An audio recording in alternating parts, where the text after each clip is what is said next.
The polished marble floor of the Yanjie Company lobby reflected a distorted, wavering version of Tong Xiaoyu. She clutched her portfolio to her chest like a shield, the sleek, minimalist architecture of the building feeling less like an office and more like a temple to a god she wasn't sure she believed in. Her resume, tucked inside the portfolio, felt flimsy, a paper-thin summary of a life spent sketching in notebooks while working thankless retail jobs. She had applied for a junior designer position, a long shot, but the unexpected interview summons had felt like a crack of light in a long, dark tunnel. At the reception desk, a woman with immaculate makeup offered a practiced, impersonal smile.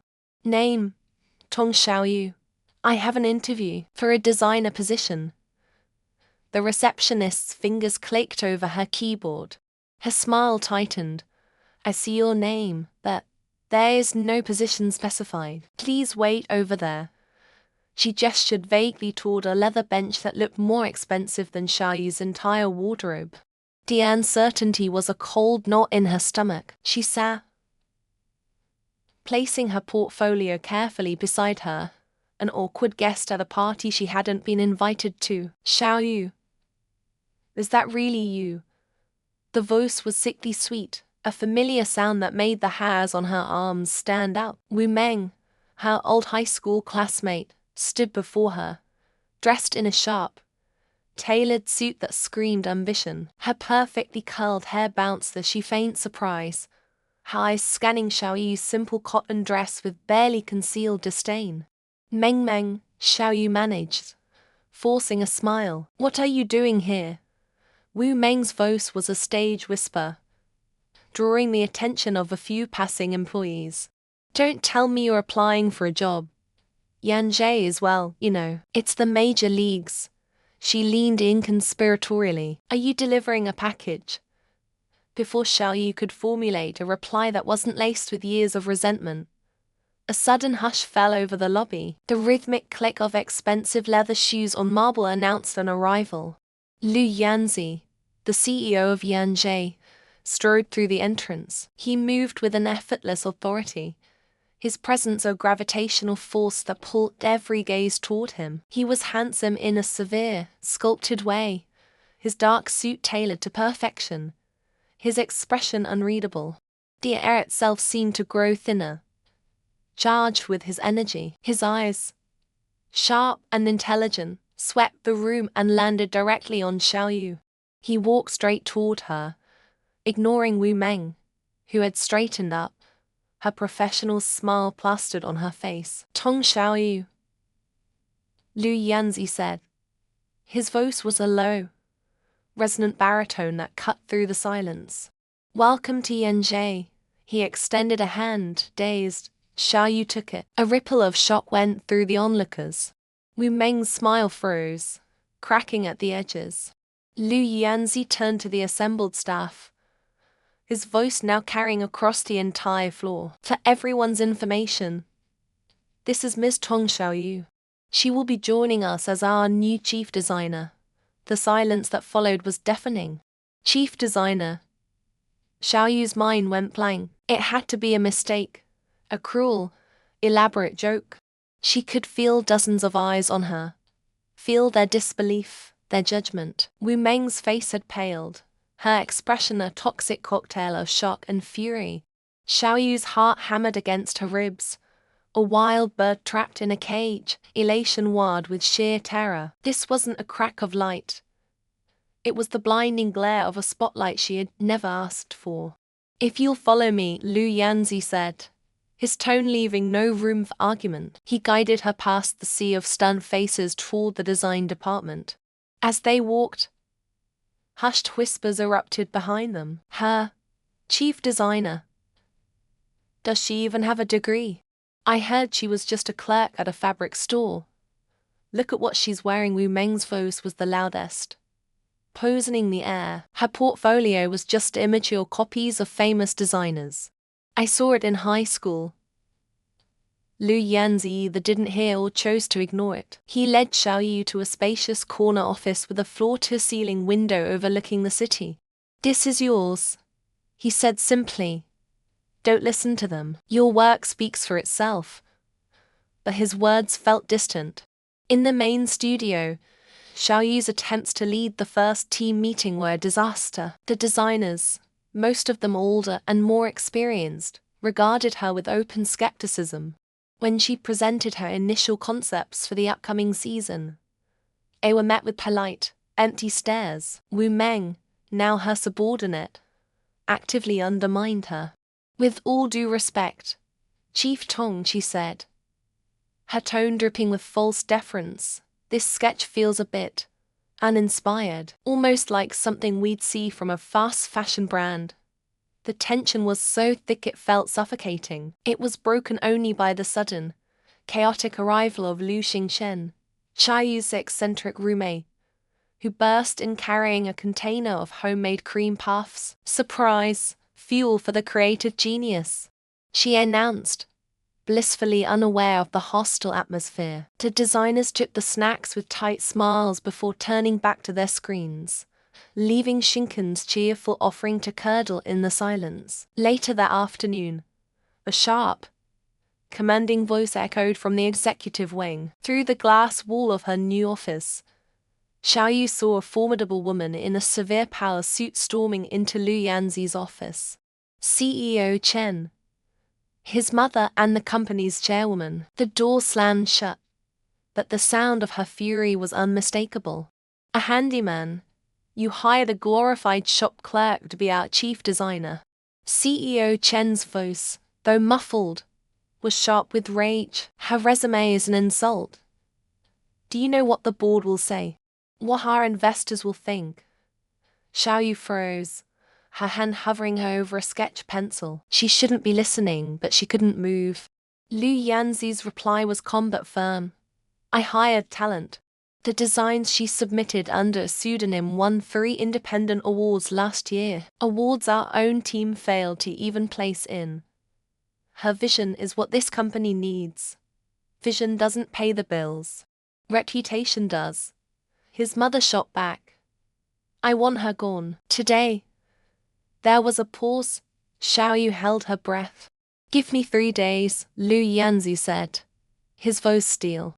3 days for her to prove she is what it takes. If she can't deliver a viable concept for the spring line that impresses the board, I'll fire her myself." A reluctant, icy agreement followed. Xiaoyu sank into her chair, the earlier thrill of her impossible promotion completely gone.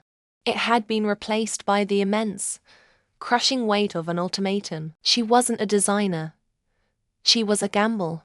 And in 3 days, the entire company would be watching to see her fail. The interview felt like a trap from the start. Wenxi had arranged it, insisting it was a soft feature on Yanji's new talent. Now, sitting under the sterile glare of studio lights, Tong Xiaoyu felt less like a designer and more like an insect under a microscope. She answered the journalist's questions carefully, sticking to safe topics: her affinity for sustainable textiles, her views on retrofuturism, the general direction fashion was headed. Wenxi watched from the sidelines, smiling a wide, encouraging smile that didn't quite reach her eyes. The fallout came less than 24 hours later. It wasn't a soft feature. It was a character assassination. A sensationalist headline blazed across the screen of every phone in the office. Yanji's new chief designer leaks entire autumn concept in shocking tell-all.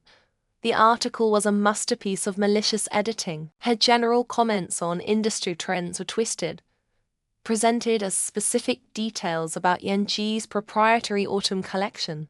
Panic rippled through the design department like a contagion. Whispers followed her down the hall, and colleagues who had been friendly yesterday now averted their gaze. The summons came via a terse email. CEO's office, now. Lu Yanzi stood by the floor-to-ceiling window, his back to her, a severe silhouette against the grey city skyline. He didn't turn when she entered. The offending article was displayed on the massive monitor on his desk, her face smiling naively above the slanderous text.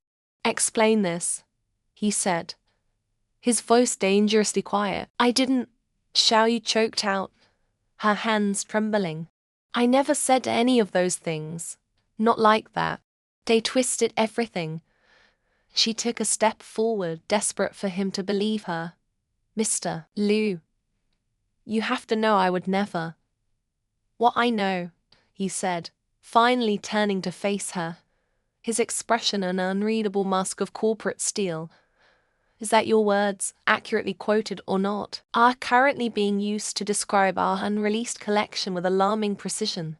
The market is reacting. Our competitors are celebrating.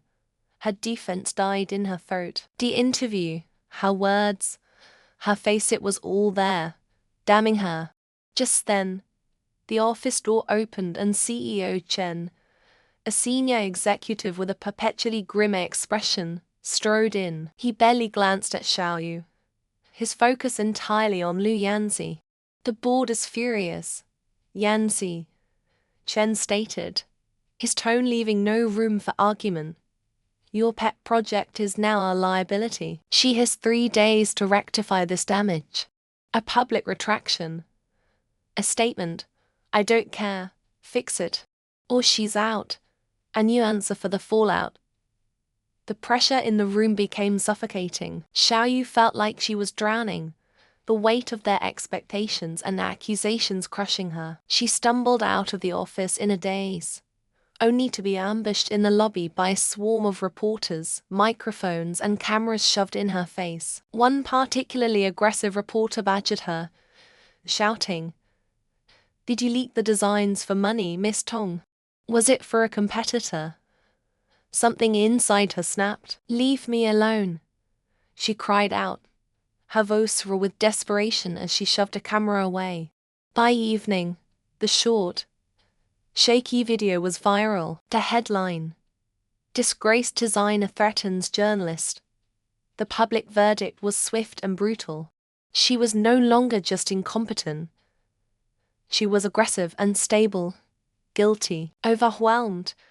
She sat alone in the darkened design studio, the empty mannequins standing like silent judges. Was this her dream? A relentless gauntlet of humiliation and misfortune? Every time she took a step forward, it felt like the world conspired to drag her 10 steps back. Maybe she wasn't cut out for this. Maybe she was just a magnet for bad luck. The door creaked open. Lu Yanzi stood in the doorway, his tie loosened, a corporate armor slightly askew. He didn't say anything for a long moment, simply observing her slumped form.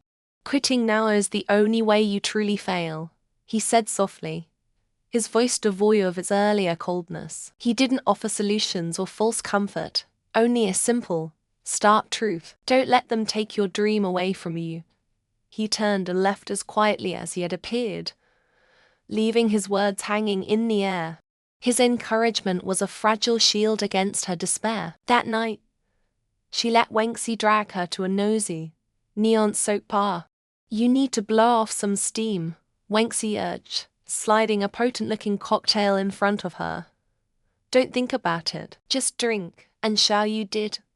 Glass after glass, she drowned her sorrows, the alcohol loosening her tongue. "It's not fair," she slurred, tears welling in her eyes. "I try so hard. I do everything right. But it's like I'm cursed. Why does this always happen to me?"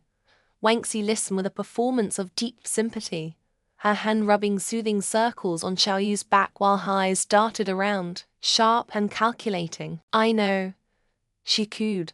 "Some people just have all the bad luck. I just wanted to design." Xiao Yu mumbled into her glass, her world blurring at the edges. A familiar, cynical voice cut through the haze. "And some people are more than happy to help that bad luck along." Liu Xingchen stood over their table, his arms crossed, a look of profound distaste on his face. He had come to pick her up, a routine he performed with begrudging loyalty. His gaze flickered from Xiao Yu's vulnerable, inebriated state to Wenxi's feigned concern, and his lip curled into a sneer. "The industry is full of predators, Xiao Yu," he said, his words aimed directly at Wenxi. "They love a good tragedy, especially when they get to write the script. They'll offer you a shoulder to cry on while holding the knife that stabbed you. Wangxi's smile tightened, but she said nothing. The next morning, Xiaoyu woke up on her couch, her head pounding, a thick blanket of regret covering her. She was at rock bottom, heartbroken, humiliated, and deeply confused. She seriously questioned if she had made a colossal mistake. Maybe the pristine, cutthroat world of high fashion was no place for someone like her. As she nursed a cup of lukewarm water, Liu Xingchen emerged from his room, looking unusually serious. He grunted a hello and began making coffee, the silence stretching between them. "It's over," Xiaoyu whispered to the room at large. "There's no way I can fix this." Xingchen didn't look at her. He poured coffee into a mug, his movements methodical. "Maybe not." He took a slow sip. "I have a friend. An actual journalist. Not one of those vultures. He owes me a favor." He finally met her gaze, his expression still gruff, but with a flicker of something else beneath it. "He's good at digging up things people want to keep buried. It's a long shot, but it's a shot." Xiaoyu stared at him. The cynical, perpetually annoyed roommate who seemed to care about nothing. In his reluctant offer, she saw a single, fragile glimmer of hope in the suffocating darkness. It was her only chance, clinging to it like a lifeline. She straightened her shoulders. "Okay," she said, her voice raspy but firm. "I'll take it." The air in the quiet corner of the cafe was thick with unbrewed coffee and unspoken accusations. Tong Xiaoyu's hands were clammy around her glass of water. Across the small table, a young man in a rumpled shirt, the journalist fidgeted, refusing to meet her eyes. It was Liu Xingchen, leaning back with a deceptive casualness, who controlled the room. "So," Xingchen began, his voice low, an impressed drawl. "You print a career-ending story based on an anonymous tip. Bold, or maybe just lazy." The journalist flinched. "My source was credible enough to ruin a person's life without a second thought." Xiaoyu interjected, her voice shaking slightly but laced with a new, hard-won steel. The man finally looked at her, and she saw not malice, but a cornered sort of panic. Xingchen slid his phone across the table. "I'm a landlord, not a saint. But I know people, and my friend here," he gestured vaguely toward the journalist, "knows I know people who can make a journalist's life very difficult, or, conversely, very easy." The threat, delivered with the nonchalance of ordering a sandwich, hung in the air. The journalist swallowed hard. Under the weight of Xingchen's cool pressure, the facade crumbled. "It was Wu Meng," he confessed, the words rushing out. "He contacted me, said he had an inside scoop on corporate espionage at Yunjie. He paid me." Xiaoyu's breath hitched. She'd suspected it, feared it, but hearing it spoken aloud felt like a physical blow. The classmate who had once shared dreams with her in a dusty university studio had methodically plotted her destruction. As if sensing her disbelief, the journalist fumbled with his own phone, his hands trembling. He showed them the bank transfer records, Wu Meng's name stark and clear.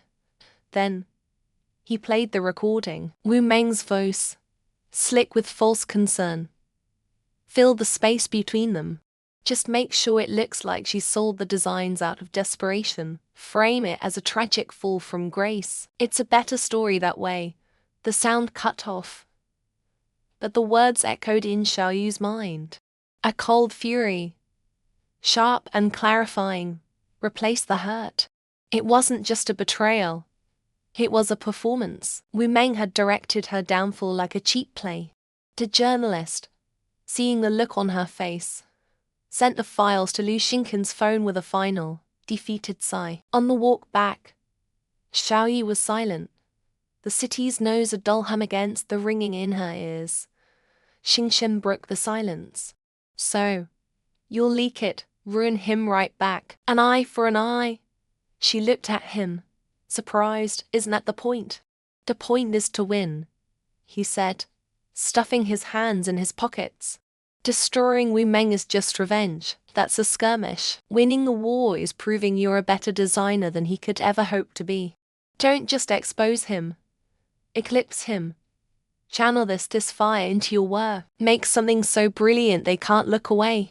Then, when you're standing on top, you use the evidence. That's not revenge. That's victory. His words struck a chord deep within her.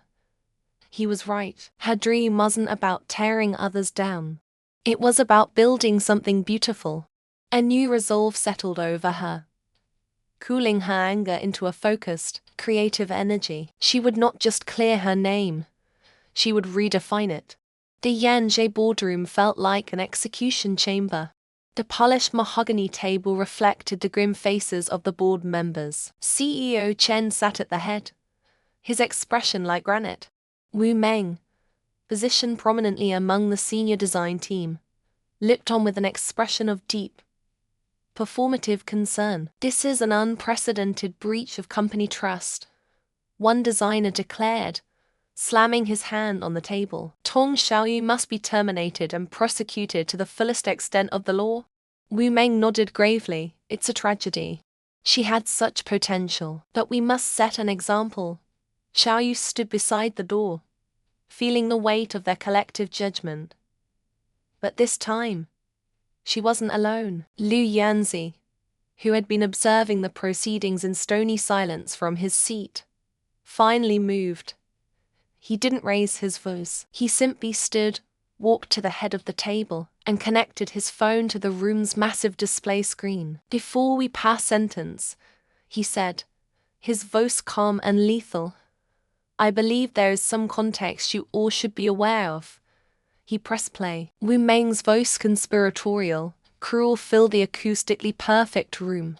Just make sure it looks like she sold the designs out of desperation. A collective gasp rippled through the boardroom. Wu Meng's face went from concern to shock quite in a fraction of a second. As his recorded voice detailed the entire betrayal, Liu Yanzi swiped to the next image. The bank transfer, the payment to the journalist, sent from Wu Meng's personal account. The proof was absolute, irrefutable. The recording ended, plunging the room into a deafening silence. All eyes turned to Wu Meng, who seemed to shrink in his chair. He stumbled to his feet, his composure shattering like glass. No, I'm sorry, CEO Chen. I was jealous. I wasn't thinking, please. He collapsed into a flurry of desperate, incoherent apologies, his carefully constructed persona dissolving into pathetic ruin. The board members looked on with disgust. CEO Chen's face was a thunderclap. But just as he was about to speak, Xiaoyu stepped forward. CEO Chen, she said, her voice clear and steady. The entire room turned to her. What he did was wrong, but firing him won't undo the damage. I believe everyone deserves a chance to learn from their mistakes. Her gaze met Wu Meng's, not with pity, but with a profound and unshakable strength. Her dream was bigger than his betrayal. A murmur of disbelief went through the room. Liu Yanzi watched her, a flicker of profound admiration in his eyes. Before anyone could react to her startling magnanimity, Xiaoyu pivoted, her demeanor shifting from defendant to designer. She clicked a remote, and the screen behind her changed from the evidence of her betrayal to the first slide of a new presentation. The scandal is yesterday's news, she announced, her voice resonating with newfound authority. I'm here to talk about the future. I'd like to present my concept for the new autumn collection. Mature innocence. She began to speak, her passion infectious. She described designs that blended structured, resilient fabrics with soft, flowing silhouettes, a story of strength born from vulnerability. She showed sketches that were innovative and bold, a vision that was miles ahead of anything Yanjie had produced before. She wasn't just presenting clothes, she was presenting her own evolution, turning her pain into art. The board, initially stunned, began to lean forward. Impressed murmurs replaced the tense silence. Even CEO Chen's stern expression softened, a grudging nod signaling his approval. She had not only survived the fire, she had emerged from it, forged into something stronger, brighter. From his seat, Liu Yanzi watched, a slow, proud smile touching his lips. He had opened a door for her, but she was the one who had just stormed the castle, in turning a crisis into a spectacular triumph. Tong Xiaoyu was no longer just an aspiring designer. She was an artist who had found her voice. The news broke like a flash flood across the fashion world, a headline that dominated every industry blog and social media feed. Yi Mang, the legendary actress, was commissioning a dress for her 30-year career celebration through an open competition. It was the kind of opportunity that could launch an unknown designer into the stratosphere overnight. In Liu Yanzi's office, the tension was palpable.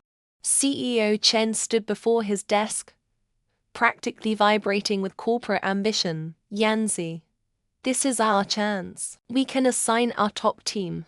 Secure this contract for Yanzhi now, Liu Yanzi said, his voice quiet but absolute.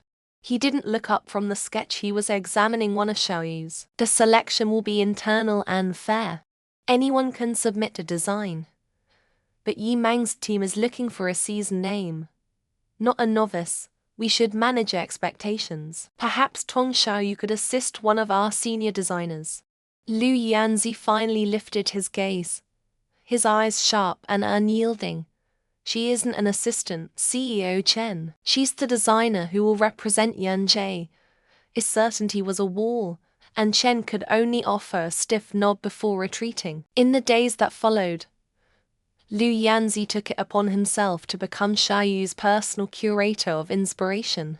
He pulled her away from her drafting table and into the world. He took her to a minimalist art exhibition where, under the stark gallery lights, he pointed out how a sculptor used negative space to create a feeling of longing. Their fingers brushed as they both reached to trace the air around the sculpture, a spark of electricity passing between them. He took her to a raucous, neon-lit amusement park, buying her a stick of fluffy pink cotton candy and watching, a rare, unguarded smile on his face, as she laughed on the carousel. Design isn't always serious, he told her over the cheerful music. Sometimes it's just joy. He drove her through forgotten alleyways where old architecture crumbled beautifully, and to sun-drenched parks where he encouraged her to simply watch people the way a mother tied her daughter's shoelace.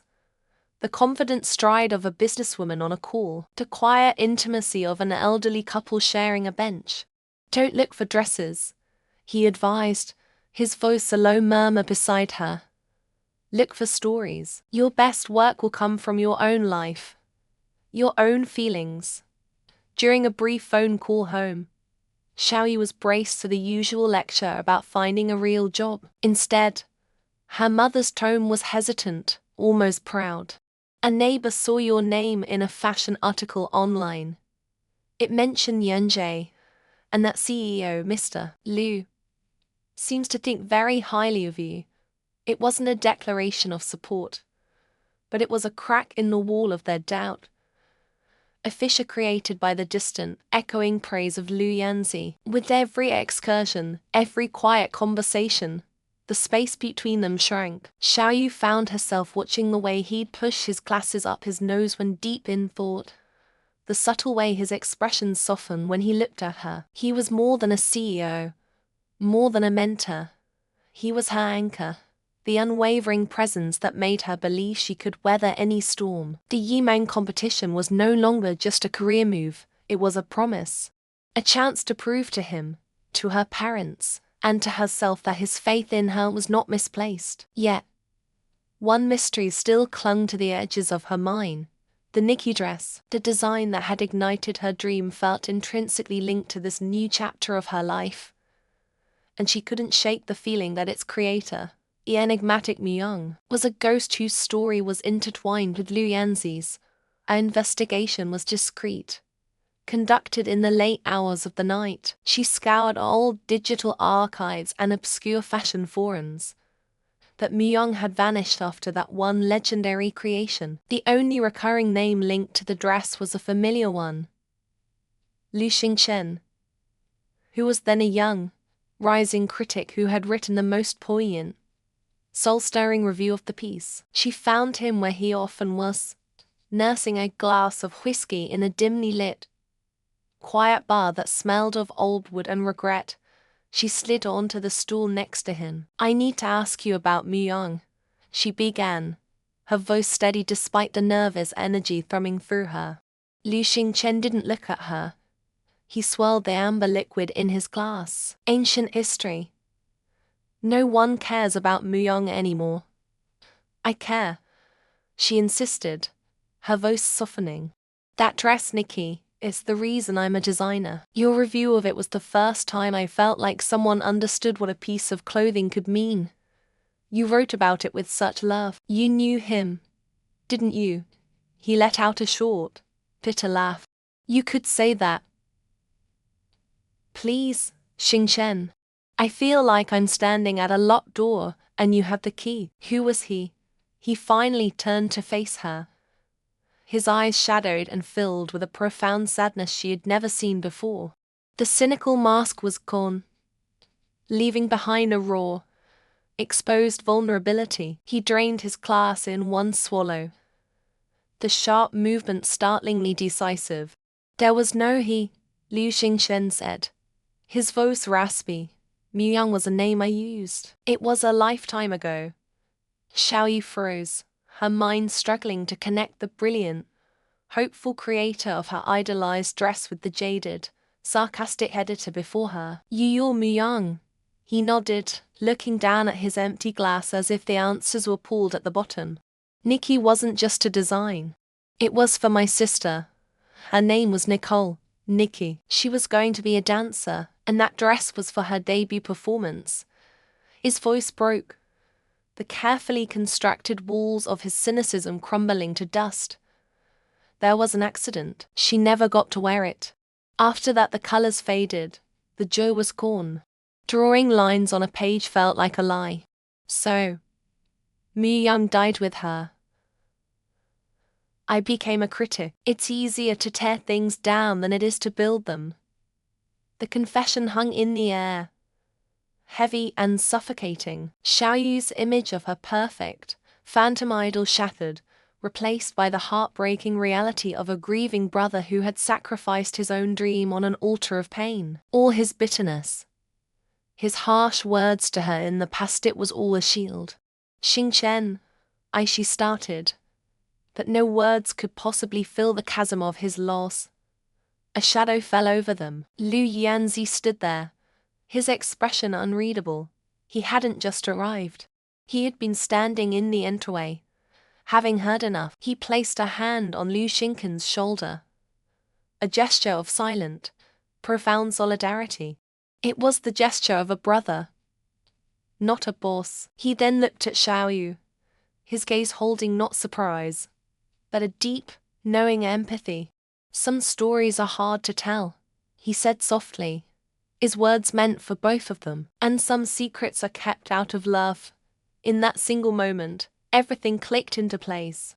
Liu Yanzi hadn't just been protecting a friend, he had been protecting his brother. He had known all along who she idolized, had watched her chase the ghost of his brother's past, and had gently guided her toward finding her own path instead of merely following another's. Her admiration for both men deepened, transforming from a naive, hero-worshipping into a profound understanding of their shared history and hidden burdens. The truth about Nikki didn't disillusion her. It liberated her. It was a story not of perfect creation, but of love, loss, and survival. It gave her own journey a new, richer meaning. Back at her sunlit apartment, which now felt like a true sanctuary, Xiaoyu unpinned her initial sketches for the Yimang competition from the wall. They were beautiful, but they were an echo of Myung's style. Hesitantly, she took a fresh sheet of paper. This time, She didn't think of flawless icons or legendary dresses. She thought of a carousel's joyful lights, the quiet strength in an old woman's hands, the gut-wrenching pain of a brother's love, and the unwavering belief in a man's dark, steady eyes. She began to draw, a hand moving with a newfound certainty. This design would not be an homage to a ghost. It would be her story, woven into every seam.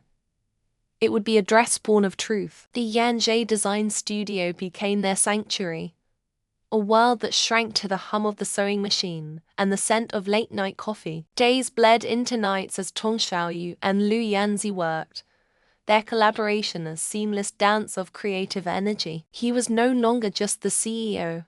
He was a partner who understood the language of fabric and thread as fluently as she did. He'd watch, mesmerized, as her hands moved with confident grace, pinning a dart here, draping a fold there. She, in turn, found herself captivated by the intensity in his eyes when he discussed the structural integrity of a seam, his usual corporate armor stripped away to reveal the artist beneath. One evening, hunched over a preliminary sketch, Lu Yanzi paused, his finger tracing a whimsical star motif on the hemline.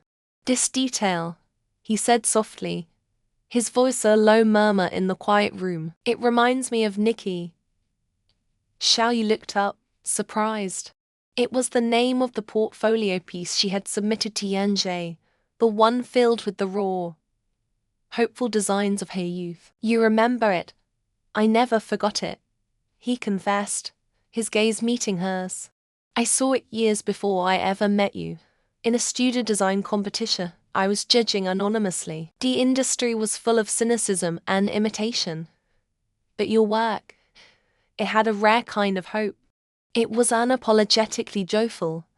He leaned closer, the space between them shrinking. "When I saw your application for Yanjie, with that same name, that same spirit, I knew I wasn't just hiring a designer. Xiaoyu, I was investing in an artist I already believed in." The revelation settled over her, a warm, illuminating glow. All the uncertainty, the feeling of being an imposter, dissolved. He hadn't chosen her by accident. He had seen her, truly seen her, long before she ever knew his name. The air thickened, charged with unspoken emotions, and for a breathless moment, they simply looked at each other, a universe of understanding passing between them. Her world outside the studio began to transform too. Her parents, who had arrived unannounced one evening with bags of homemade dumplings, found not a struggling, defeated daughter, but a confident young woman commanding a professional space. They watched as Lu Yanzi deferred to her opinion on a fabric choice, his respect to her talent palpable. That night, as they left, her father cleared his throat, his eyes suspiciously bright. "We didn't understand before," he said, placing a hand on her shoulder. "But seeing you like this, we are so proud of you." Xiaoyu, even Lu Xingchen, her perpetually sarcastic roommate, seemed to thaw. He found her sketching furiously at the kitchen table one morning and stopped, peering over her shoulder at the nearly complete design for the mature innocence dress. He was quiet for a long moment. "Don't mess it up," he said, his tone lacking its usual bite. "It's actually good for Lu Xingchen." It was the highest form of praise, a rare and genuine acknowledgement that made Xiaoyu smile. The day before the final fitting, Lu Yanzi led her into a small, unused office adjacent to the main studio. A floor-to-ceiling white cloth covered something large. With a gentle tug, he unveiled it. It was a magnificent, custom-built drafting table, its surface a vast expanse of polished oak. Beside it stood a bookshelf filled with a collection of rare, vintage fashion books, first editions from legendary designers. "Every artist needs their own space," Lu Yanzi said, his eyes fixed on her face, gauging her reaction. "A foundation," Xiaoyu ran a hand over the smooth, Cool wood, speechless. It wasn't just a table. It was a testament. It was his unwavering belief in her future, rendered in wood and paper. She turned to him, her heart overflowing.